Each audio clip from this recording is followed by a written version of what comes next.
Kita punya punch card hanya sampai khatib naik atas mimbar, Assalamualaikum warahmatullahi wabarakatuh. Khatib naik saja atas mimbar dah bagi salam, maka malaikat yang tunggu di pintu sudah tutup buku.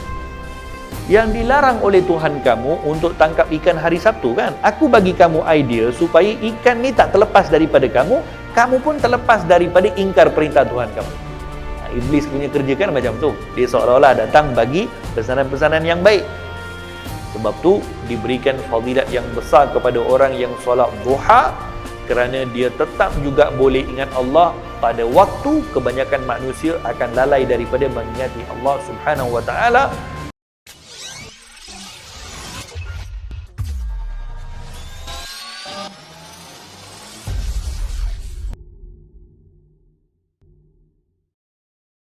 Bismillahirrahmanirrahim. Assalamualaikum warahmatullahi ta'ala wabarakatuh.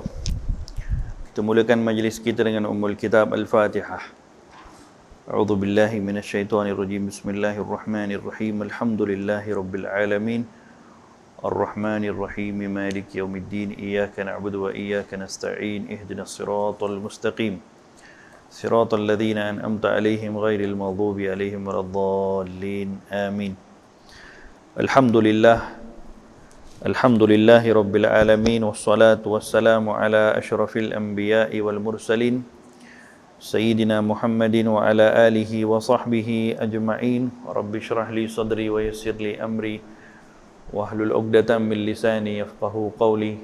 Amma ba'du, nawayna ta'alluma wa ta'lim wa tadhakkura wa tadhkir wa naf'a wal intifa' wal ifadah wal istifadah wal hath 'ala tamassuki bi kitabillah wa sunnati nabiyhi sallallahu alaihi wasallam wa du'a ilal huda wa batigha'a mardatillah wa qurbihi wa thawabihi. Amin Allahumma amin. Tuan-tuan hadirin hadirat yang dirahmati oleh Allah, kita akan sambung bacaan daripada kitab Hadis Nurul Iman yang dihimpunkan oleh Al-Allamatul Murabbi Al-Habib Umar bin Muhammad bin Salim bin Hafizahullah pada hadis yang ke-20. Ada hadis yang ke-20, muka surat 26. An Abi Hurairah radhiyallahu anhu an Rasulillah sallallahu alaihi wasallam qala, "Idza qulta li sahibika wal imamu yakhtub yaumal jumu'ati ansid faqad laghawt." Daripada Sayyiduna Abu Hurairah radhiyallahu anhu berkata, daripada baginda Rasulullah sallallahu alaihi wasallam bersabda, jika kamu berkata kepada temanmu pada hari Jumaat, diamlah, yakni ketika khutbah, wal imamu yakhtub, padahal imam sedang memberi khutbah, maka sungguh kamu sudah berbuat sia-sia, iaitu tidak mendapat pahala. Riwayat Al-Imam Bukhari dan Imam Muslim. Hadis yang biasa kita dengarkan setiap minggu sebelum khatib naik ke atas mimbar. Kita punya Bilal akan pesan bahawa idza qulta li sahibika wal imamu yakhtub yaumal jumu'ati ansid faqad laghawt, mengingatkan kepada kita bahawa betapa baginda Rasul sallallahu alaihi wasallam mengajarkan kepada kita ketika sedang disampaikan khutbah, maka di sana ada disiplin yang perlu dipatuhi. Di antara perkara pertama yang perlu diambil perhatian ketika disampaikan khutbah adalah disunnahkan untuk yang boleh melihat khatib, disunatkan untuk melihat khatib. Yang boleh tengok khatib sedang berkhutbah, disunatkan untuk melihat khatib tadi yang sedang berkhutbah.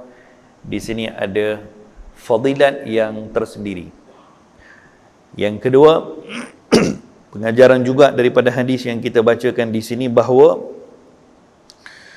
baginda Nabi SAW menyebutkan larangan untuk bercakap dengan perkataan-perkataan yang tertentu ketika khatib sedang berkhutbah, sehingga kan kata Nabi SAW, Walaupun seseorang mengingatkan sahabatnya dengan berkata diam sekalipun, untuk kawan tadi berhenti daripada bercakap, maka itu pun sudah dikira sebagai melanggar adab khutbah.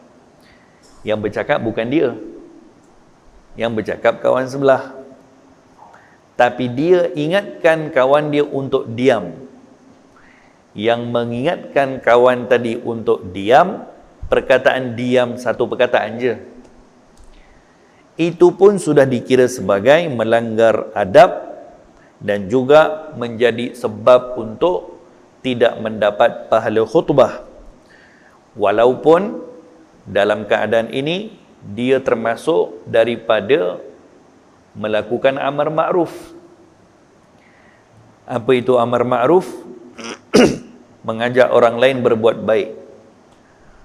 Dia ajak orang lain berbuat baik supaya orang lain tidak bercakap ketika khutbah. Tapi dalam hadis ini, baginda Nabi tunjukkan kepada kita betapa tidak bolehnya bercakap ketika khutbah, sehingga kalau nak pesan kepada orang lain suruh diam pun adalah dilarang. So dalam hal ini, yang berdosa yang pesan untuk diam ke yang bercakap? Dalam hal ini, Nabi tidak sebutkan tentang perihal orang yang bercakap. Yang bercakap tak disebutkan, tapi yang diberikan amaran kepada orang yang pesan suruh diam. Faham? Yang pesan suruh diam, itu yang Nabi kita larang. So, adakah maksud daripada hadis ni, yang dilarang adalah kepada orang yang pesan untuk diam, tapi yang bercakap tak kisah? Bukan. Bukan itu cara nak faham hadis. Maksudnya di sini, kalaulah yang mengingatkan untuk diam sekalipun dilarang, apalagi kalau yang bercakap tadi. Itu maksud dia. Jadi yang bercakap tadi lebih besar dosa daripada yang mengingatkan untuk bercakap, untuk diam tadi. Jadi maksudnya di sini, Nabi kita bukan sebutkan yang sebahagian tapi tinggalkan yang sebahagian lain, tidak.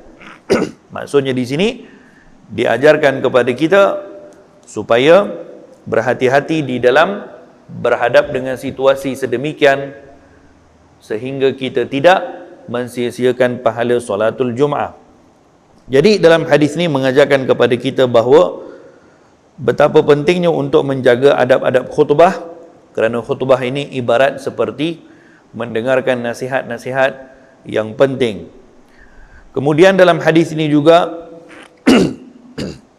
mengajarkan kepada kita, kalaulah seseorang nak tegur orang lain suruh diam, maka dia tidak boleh tegur dengan perkataan, tapi boleh tegur dengan isyarat. Boleh tegur dengan isyarat. Maksudnya isyarat macam ni lah. Suruh diam. Kalau tak faham juga, bagi penampau sekali. Isyarat lah tu.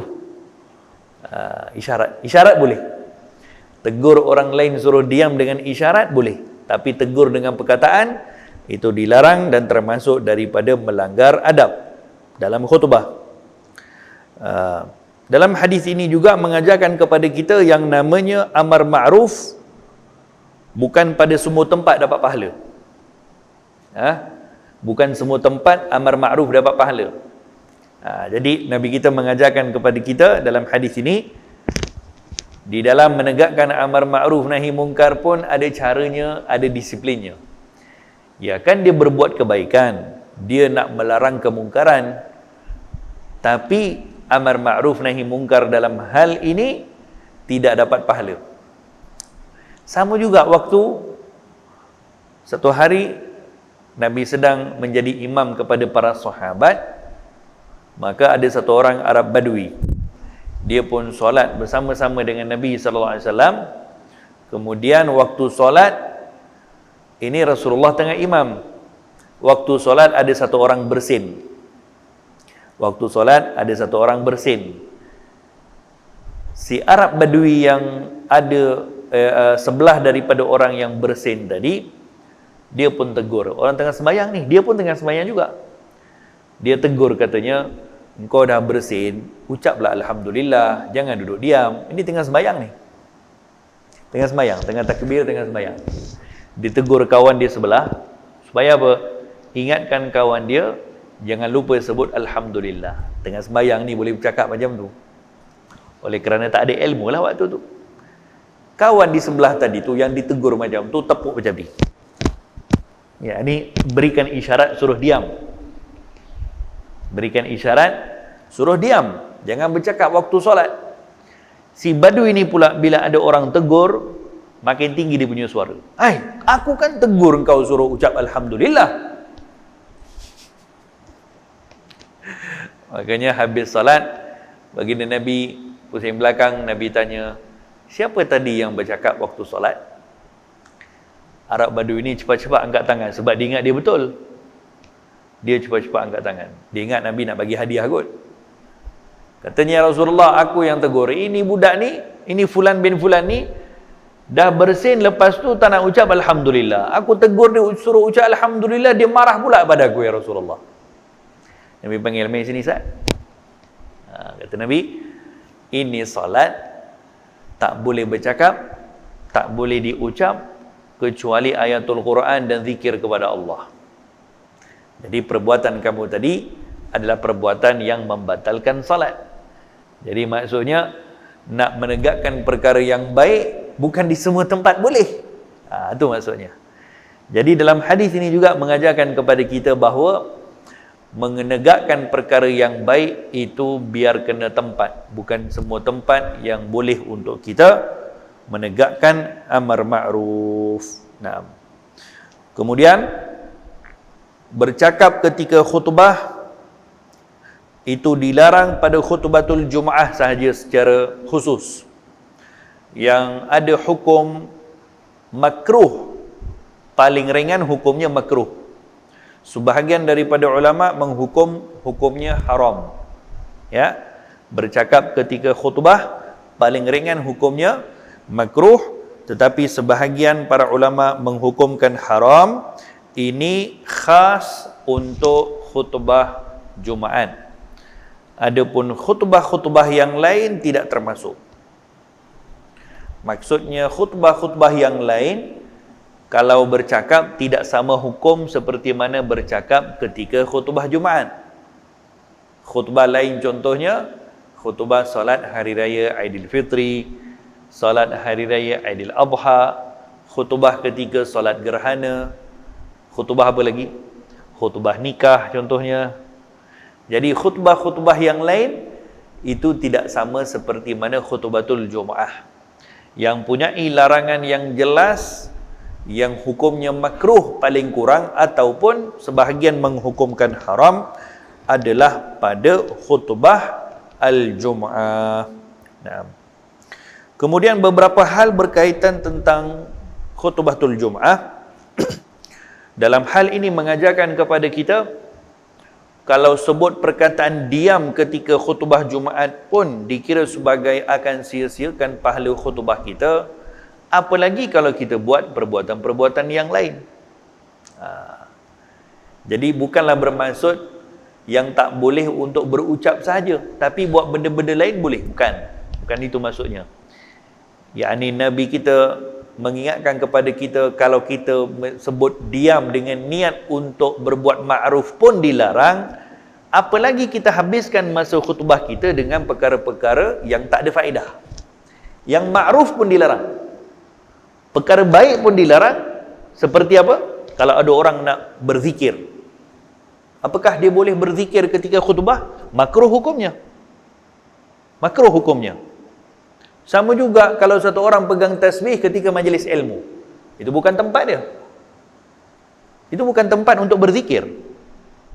Kita tengah kuliah macam ni, tengah duduk majlis ilmu, pegang tasbih, subhanallah, subhanallah, subhanallah. Apa ini majlis ilmu bukan majlis zikir? Ya, majlis zikir. Fas'alu ahla zikri in kuntum la ta'lamun, kan disebutkan dalam Quran. Tanyalah kepada ahli zikir. Yakni ahli zikir di situ adalah para ulama. Ulama dikaitkan dengan ahli zikir. Maksudnya majlis para ulama, majlis zikir. Jadi biar kena pada tempat. Sama juga ketika khutbah, tak boleh berzikir, tak boleh baca Quran. Maka hak ketika khutbah adalah mendengar khutbah yang disampaikan. Termasuk juga perkara-perkara yang makruh ketika berkhutbah, kita lakukan perkara-perkara yang sia-sia. Dengan sengaja, contohnya sengaja tidur, makruh hukumnya. Tapi kalau dah tertidur, dah macam mana? Semua kita ada pengalaman tidur ketika khutbah kan? Kalau dah tertidur tak apa, tapi jangan sengaja. Sengaja tidur ni maksudnya macam mana? Dia sengaja datang cari tiang, kemudian letak bantal lagi, bawa selimut lagi, tu dah melampau lah. Sengaja tidur, makruh hukumnya. Termasuk daripada perkara-perkara yang akan menyebabkan hilang pahala mendengar khutbah atau pahala hadir salatul Jumaah adalah kita sibukkan diri kita ketika khutbah dengan perkara-perkara sia-sia yang lain, seperti main handphone, seperti buka Facebook, seperti buka WhatsApp. Yang dilarangkan bersuara je, takkan buka Facebook tak boleh. Maksudnya di sini kalaulah bersuara dengan perkataan diam yang merupakan satu perkara ma'ruf pun dilarang, apalagi kalau kita habiskan masa khutbah dengan perkara-perkara yang sia-sia. Itu pun termasuk daripada perkara yang akan menghilangkan pahala hadirnya kita ke salatul Jumaah. Tetapi ada beberapa perkara yang diperbolehkan. Contohnya apa? Contohnya solat tahiyatul masjid, bahkan disunnahkan. Solat tahiyatul masjid ketika khutbah disunnahkan. Hadis daripada Jabir bin Abdullah pernah riwayatkan satu hadis, katanya, bainaman Nabi sallallahu alaihi wasallam yakhutubu yaumal Jum'ah idz jaa rajulun. Ketika mana baginda Rasul sallallahu alaihi wasallam sedang berkhutbah, maka datang satu orang lelaki, faqala Nabi, asallaita ya fulan. Nabi sedang khutbah ni. Satu orang lelaki masuk, dia terus duduk. Nabi tanya, as-sallaita ya fulan? Kau dah sembahyang ke wahai fulan? Sembahyang di sini maksudnya sembahyang tahiyatul masjid. Nabi sedang khutbah ni, Nabi khatib. Nampak satu orang lelaki masuk, duduk. Kemudian Nabi tanya, as-sallaita ya fulan? Kau dah sembahyang ke ya fulan? Katanya belum. Kata Nabi, kum farqa. Kum farqa. Bangun dan solatlah. Jadi di sini ada berlaku interaksi tak? Ada. Interaksi seperti ini diperbolehkan. yakni interaksi di antara khatib dan juga di antara makmum yang dengar khutbah. Ada perkara-perkara yang diperbolehkan seumpama pesanan untuk tahiyatul masjid. Tadi kan Nabi tanya, Nabi yang jadi khatib, Nabi tanya, as-sallaita ya fulan? Kau dah sembahyang ke fulan? Kawan tu jawab, la ya Rasulullah. Tidak ya Rasulullah. Bercakap. Tapi Nabi tak kata, kenapa jawab? Mana boleh bercakap? Khutbah. Tak sebut macam tu. So, tahiyatul masjid adalah satu perkara yang dituntut ketika mana, walaupun kita hadir ketika mana khutbah. Tapi, ingat, kita kena bezakan di antara tuntutan tahiyatul masjid dan juga tuntutan mendengar khutbah. Yang lebih penting, yang lebih tinggi kedudukan adalah tuntutan mendengar khutbah. Itu yang lebih utama. Tapi tahiyatul masjid ketika khutbah itu kerana menunaikan hak masjid. Tapi yang lebih utama mendengar khutbah. So dalam hal ini, satu orang ketika masuk lambat ke masjid. Lambat ke masjid maksudnya dah mula khutbah baru dia sampai. Dia tetap juga disunatkan untuk menunaikan tahiyatul masjid 2 rakaat, tetapi rakaatain khafifatain, 2 rakaat yang ringkas seringkas-ringkasnya. Itu yang disunnahkan kepada satu orang yang nak solat tahiyatul masjid ketika khutbah. Jadi dia tak disunnahkan untuk solat panjang. Sunnat kepadanya hanya untuk tunaikan tahiyatul masjid dengan ringkas. So dalam hal ini bukan pertembungan antara ibadat salat dan ibadat mendengar khutbah. Memang dari segi zat kedua-dua ibadat ini, solat dengan dengar khutbah, ya memang as-salatu imaduddin, solat itu tiang agama. Tapi di sini bukan. Di sini bukan. Di sini mendengar khutbah lebih utama. Bukan solat lebih utama. Tapi tetap disunnahkan untuk tahiyatul masjid kerana tetap perlu untuk menunaikan hak masjid. Tapi dengan syarat yang disunnahkan tadi untuk dia sembahyang 2 rakaat tahiyatul masjid dengan ringkas, tidak panjang, dan solat sekadar yang wajib. Apa maksud solat sekadar yang wajib? Yang perkara-perkara sunnah dalam solat itu ditinggalkan. Ini caranya. Macam mana solat yang ringkas tadi? Dia pun masuk, imam sedang, khatib sedang berkhutbah, dia pun solat. Salli sunnat tahiyatul masjid raka'ataini lillahi ta'ala, Allahu akbar, bismillahirrahmanirrahim. Tak payah baca Allahu akbar kabira walhamdulillah, tak payah baca doa iftitah, tak payah baca. Baca suratul Fatihah saja. Waladdallin, amin, Allahu akbar, rukuk, subhana rabbil azim wa bihamdi sekali. Tak payah baca 3 kali. Sami Allahu liman hamidah, Allahu akbar, rukuk baca sekali. Duduk antara 2 sujud memang sekalilah. Sujud sekali lagi, baca sekali, kemudian bangun rakaat yang kedua, Fatihah pun baca yang ringkas, tak ditambah dengan surah. Demikian solat tahiyatul masjid ketika khutbah perlu diringkaskan. Ini caranya ketika mana solat tahiyatul masjid, kerana di situ hak masa kita yang lebih dituntut adalah untuk dihabiskan pada mendengar khutbah al-Jumu'ah.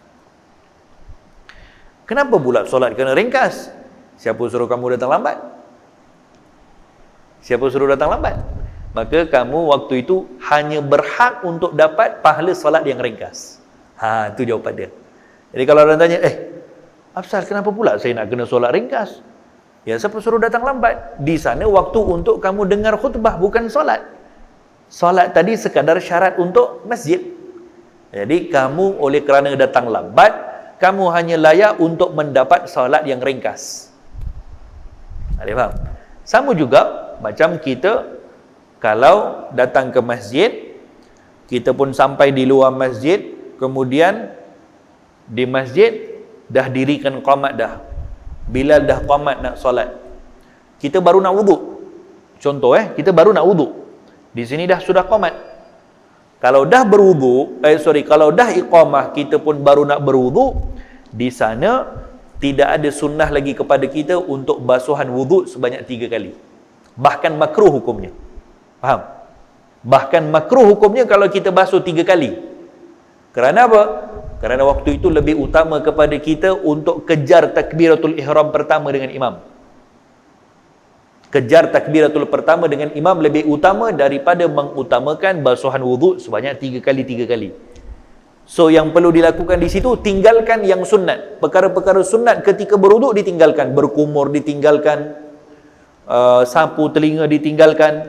Semuanya buat yang wajib sahaja, buat sekali saja. Supaya apa? Supaya dia bercepat-cepat masuk dan dia tidak tertinggal takbiratul pertama dengan imam, atau paling tidak dia tidak tertinggal ataupun tak jadi masbuk, atau paling tidak dia tak tinggal rakaat pertama dengan imam. Jadi terpaksa dikurangkan cara berwuduk dengan sempurna untuk kejar yang lebih utama, kerana di sini pertembungan antara 2 perkara yang baik. Memang betul, wuduk 3 kali sunat, basuh setiap anggota wuduk 3 kali sunat. Bahkan Nabi doakan kepada orang yang berwuduk, setiap basuhan wuduknya dibasuh 3 kali, yang itu yang Nabi doakan. Yang basuh sekali 2 kali Nabi tak doakan. Faham? Tapi di sana diutamakan untuk tinggalkan basuhan 3 kali. Sebab apa? Sebab untuk kejar pahala yang lebih. Kerana kalau sudah iqamah, maka yang paling utama di situ adalah untuk bercepat-cepat datang mengikuti imam. Demikian, kita kena tahu di dalam hal ibadat ini ada keutamaan dan ada tempat-tempat yang perlu diletakkan ibadat itu khas pada tempatnya. Jadi Nabi tanya kepada sahabat tadi dan sahabat tadi pun jawab. Maka dalam hal ini menunjukkan kepada kita riwayat hadis tadi boleh untuk khatib bercakap. Khatib boleh bercakap dengan makmum. Dan kalau khatib tanya tentang tahiyatul masjid, maka kalau makmum jawab, dia tidak salah, tidak termasuk daripada melanggar adab al-khutbah. Nah. Kemudian di antara perkara juga daripada adab solatul Jum'ah dan juga adab berkhutbah adalah tinggalkan perkara-perkara yang tidak ada kaitan dengan solatul Jum'ah dan juga khutbah, seperti berjual beli dan sebagainya. Maka ini termasuk daripada perkara-perkara yang dilarang. Termasuk daripada perkara-perkara yang dilarang, iaitu berjual beli setelah daripada azan. Yang kedua daripada azan solatul Jum'ah, haram hukum dia. Yang beli, yang jual pun berdosa, yang beli pun berdosa. Tapi di mana yang berjual beli yang berdosa? Ya, ini di kawasan masjid lah.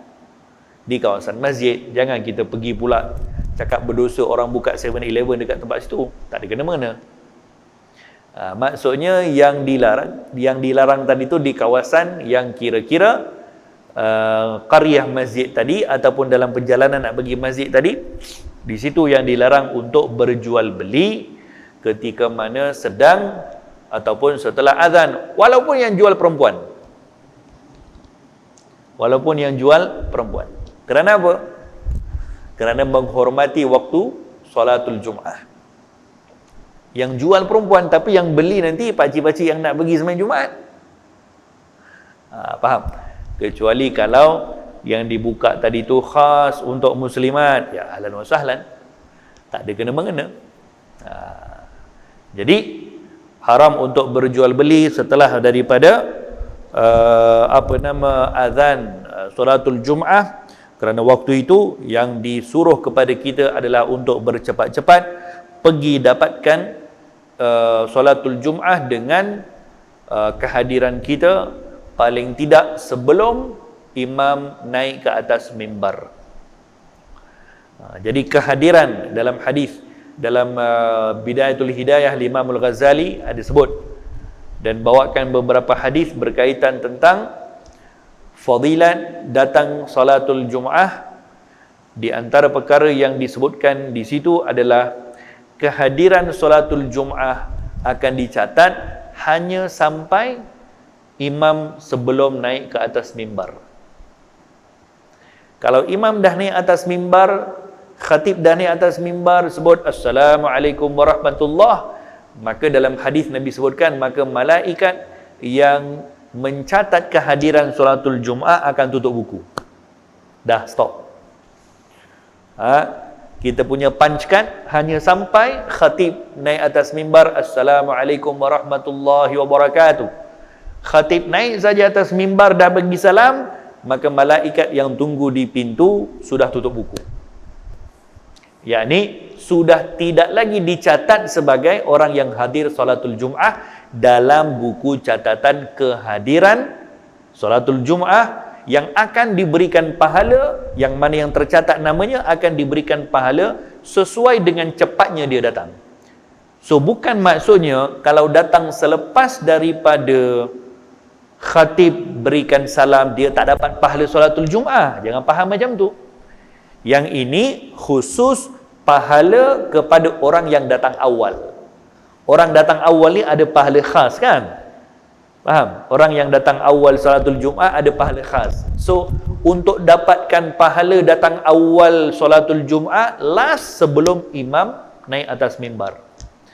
Kalau imam dah naik atas mimbar, maka pahala datang awal dah tak ada dah. Stop. Tutup buku.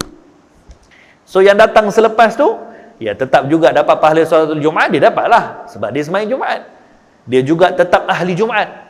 Dikira sebagai jemaah ahli Jumaat. Dikira sebagai orang yang boleh dicukupkan sebagai salah satu daripada 40 orang untuk sah didirikan solatul Jum'ah. Hanya dia tidak berhak untuk mendapat pahala datang awal. Macam mana datang awal? Imam dah naik khutbah dah. Dah start enjin dah, dia baru nak buka pintu. Demikian disebutkan bahawa di zaman dahulu orang pergi solatul Jum'ah bawa lampu pelita. Orang pergi solatul Jum'ah di zaman Nabi bawa lampu pelita. Apa maksud bawa lampu pelita? Awal, sebelum terbit matahari dia sudah bawa pergi solatul Jum'ah. Sebelum terbit matahari sudah pergi solatul Jum'ah. Sebab tu Nabi kita sebutkan dalam hadis, golongan yang paling awal sekali datang solatul Jum'ah akan dapat pahala sembelih seekor unta, kemudian seekor lembu, kemudian kambing, kemudian ayam, dan terakhir sekali telur ayam, kan disebut dalam satu hadis yang panjang. Itu dibagikan ikut waktu. Dibagikan ikut waktu. Yakni yang paling datang awal, yakni pada waktu ketika sebelum terbit fajar, itu yang dapat, atau setelah terbit fajar yang pertama sekali, itu yang akan layak akan dapat pahala al-mubadarah, pahala bercepat dalam datang salatul Jumaat. Sebab tu orang-orang saleh zaman dahulu kalau nak masuk malam Jumaat, mereka sudah sediakan pakaian-pakaian yang bagus untuk dipakai pada besok harinya. Pakaian-pakaian untuk dipakai pada hari Jumaat pagi sudah disediakan sebelum malam Jumaat lagi dah. Maksudnya hari Khamis sebelum maghrib sudah disediakan pakaian yang bagus, pakaian putih dibersihkan, atau mana yang belum dibasuh, untuk menunjukkan betapa mereka semangat untuk menyambut hari raya yang Allah Ta'ala jadikan pada setiap minggu buat umat Islam.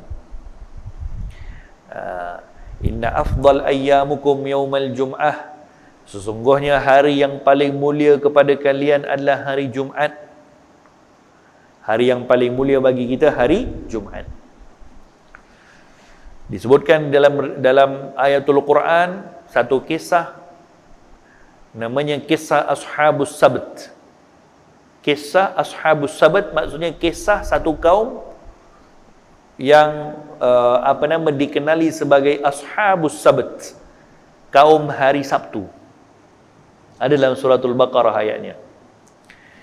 Ashabus Sabt ini adalah diistilahkan kepada satu kaum daripada Bani Israel, di mana mereka ini Allah Subhanahu wa taala menyuruh mereka untuk menjadikan hari Jumaat sebagai hari perayaan. Bani Israel dulu Allah Ta'ala offer mereka untuk jadikan hari Jumaat sebagai hari perayaan, mereka tolak. Mereka pilih hari Sabtu.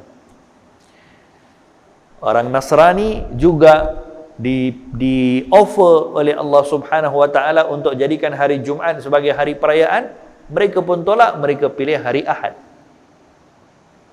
Mereka pilih hari Ahad. Makanya hari Jumaat ini Allah Ta'ala berikan kepada umat Nabi Muhammad sallallahu alaihi wasallam.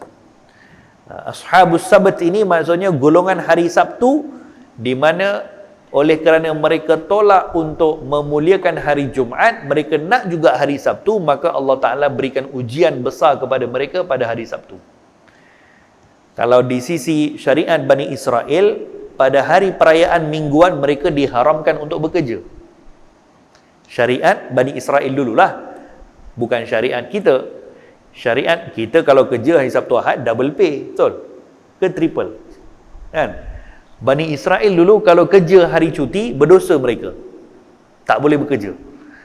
Apa sahaja kerja tak boleh. Syariat zaman itulah. Maka golongan yang nak sibuk-sibuk jadikan hari Sabtu sebagai hari perayaan, maka Allah Ta'ala berikan mereka ujian. Apa yang ujian ditimpakan kepada mereka? Ditimpakan ujian kepada satu kaum daripada nelayan, daripada Bani Israel, nelayan yang duduk tepi pantai. Bila tiba hari Sabtu, mereka pun dilarang untuk tangkap ikan. Yang nelayan pun tak boleh tangkap ikan, yang nak berniaga tak boleh berniaga, yang nak bertani tak boleh bertani, yang nak pergi apa pun tak boleh. Ini syariat Bani Israel dulu, tahu? Syariat Nabi dulu macam tu. Yang namanya hari Sabtu tak boleh buat apa-apa. Maka Allah Ta'ala berikan mereka ujian.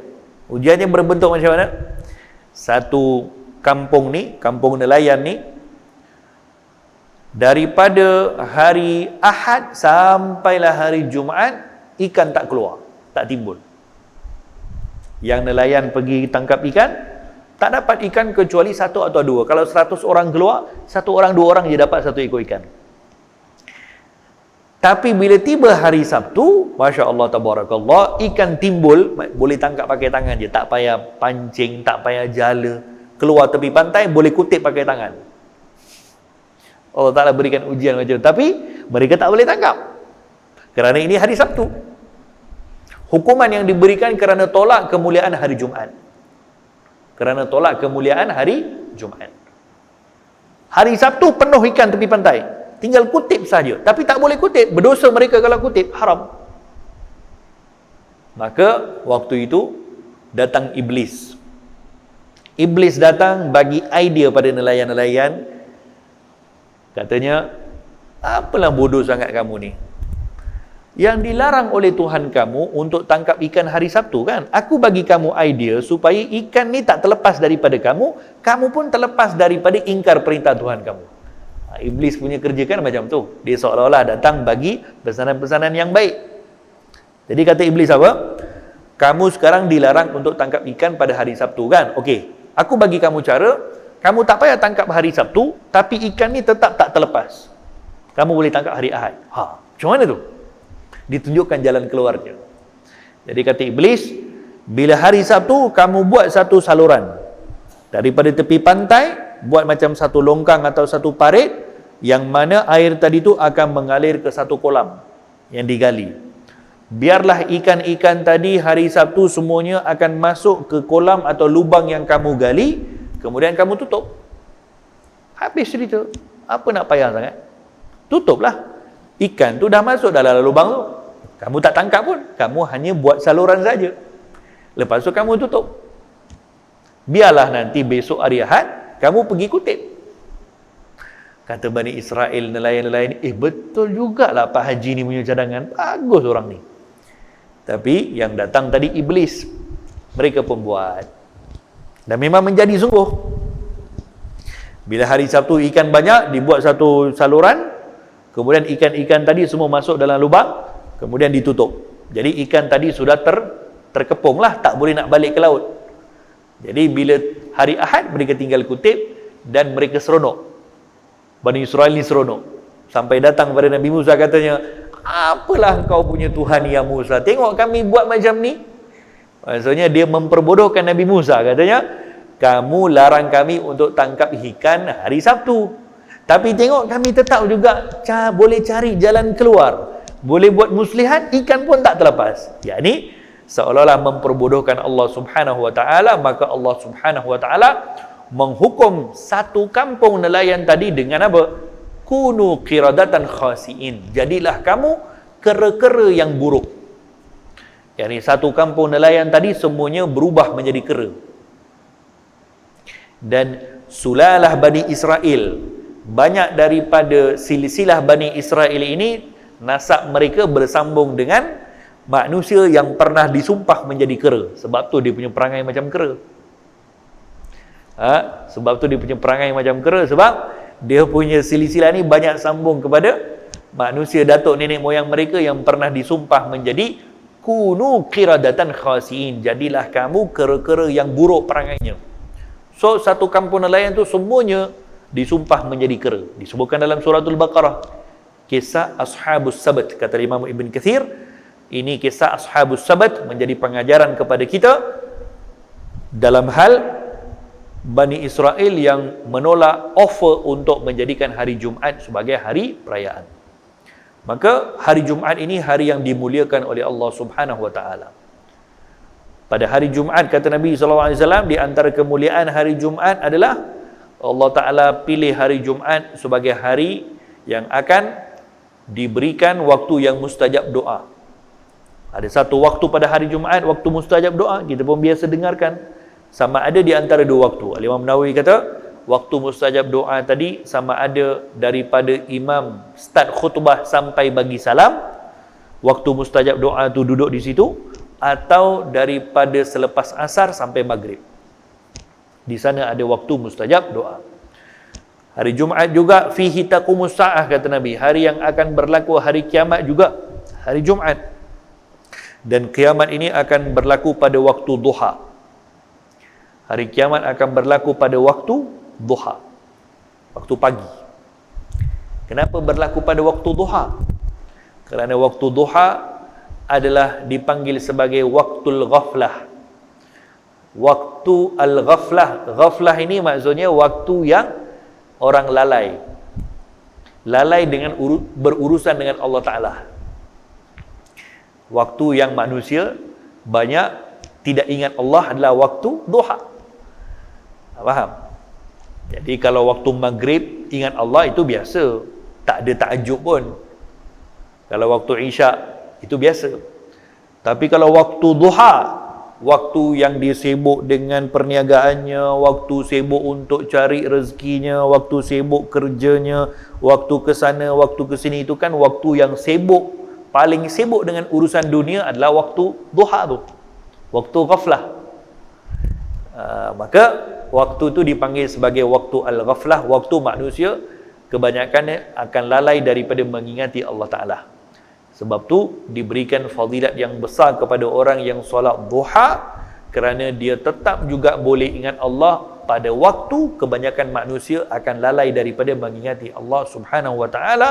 Maka Allah Ta'ala tetapkan hari kiamat itu akan berlaku pada waktu manusia semuanya akan sibuk dengan urusan dunia masing-masing, iaitu waktu ad-duha. Mudah-mudahan Allah Subhanahu wa Ta'ala catatkan husnul khatimah kepada kita. Amin Allahumma amin. Hadza billahi taufik. Allahumma inna na'udzubika min ilmin la yanfa' wa na'udzubika min qalbin la yakhsha wa na'udzubika min du'ain la yustajab wa na'udzubika min 'amalin la yuqbal bi rahmatika ya arhamar rahimin. Rabbana atina fid dunya hasanah wa fil akhirati hasanah wa qina adzabannar. Wa sallallahu wasallam ala khairi halqi sayyidina Muhammadin wa ala alihi wa sahbihi wa sallam. Walhamdulillahi rabbil alamin.